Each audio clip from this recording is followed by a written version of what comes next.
സിപിഎമ്മിനെ തകർക്കാൻ അമേരിക്കയിലെ സർവകലാശാലകളിൽ പ്രത്യേക പരിശീലന പദ്ധതി നടക്കുന്നുണ്ടെന്ന് സിപിഎം കേന്ദ്ര കമ്മിറ്റി അംഗം ഇ.പി. ജയരാജൻ.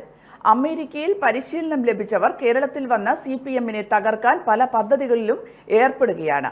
ഒരു വിഭാഗം മാധ്യമങ്ങളും ഇതിന്റെ ഭാഗമാണെന്നും പാർട്ടി പ്രവർത്തകർ ഒരുമിച്ച് ഇതിനെ ചെറുക്കണമെന്നും ഇ.പി. ജയരാജൻ പറഞ്ഞു.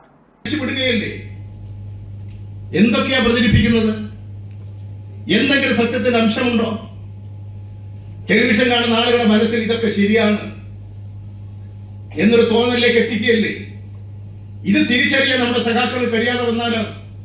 പാർട്ടി നേതൃത്വത്തെ ആക്രമിച്ച പാർട്ടി തകരൂ. പാർട്ടിയെ തകർക്കാനുള്ള ലക്ഷ്യം പാർട്ടി നേതൃത്വത്തെ ആക്രമിക്കലാണ്. ഇപ്പൊ അതാ നടന്നുകൊണ്ടിരിക്കുന്നത്. അത് ചെറിയ പരിപാടിയിലല്ല.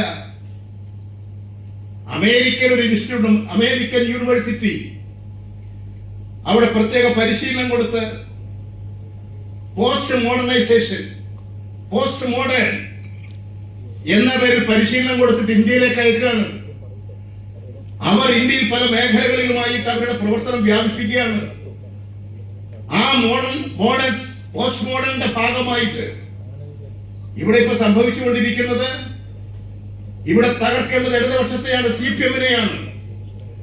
സിപിഎം തകർന്നാൽ പിന്നെ വേറൊന്നും നോക്കേണ്ടതില്ല വലതുപക്ഷ ശക്തികൾക്ക്. അതിനുള്ള കടുത്ത ആക്രമണമല്ലേ? ഈ ആക്രമണത്തെ പ്രതിരോധിക്കാൻ കഴിഞ്ഞാൽ എന്തായി തീരും സ്ഥിതി? ലോകത്തിലെ പല കമ്മ്യൂണിസ്റ്റ് പാർട്ടികളെയും തകർത്തത് അങ്ങനെയാണ്. യൂറോപ്യൻ രാജ്യങ്ങളിൽ, ലാറ്റിൻ അമേരിക്കൻ രാജ്യങ്ങളിൽ ചെസസ്റ്റിയെ കുറിച്ച് പറഞ്ഞത് അങ്ങനെയാണ്. ചൈനയെ കുറിച്ച് പറഞ്ഞത് അങ്ങനെയായിരുന്നു. ലാറ്റിൻ അമേരിക്കൻ രാജ്യങ്ങളെ മുഴുവൻ നിലം പരിശാക്കാൻ എത്രമാത്രം ഭീകരമാണ്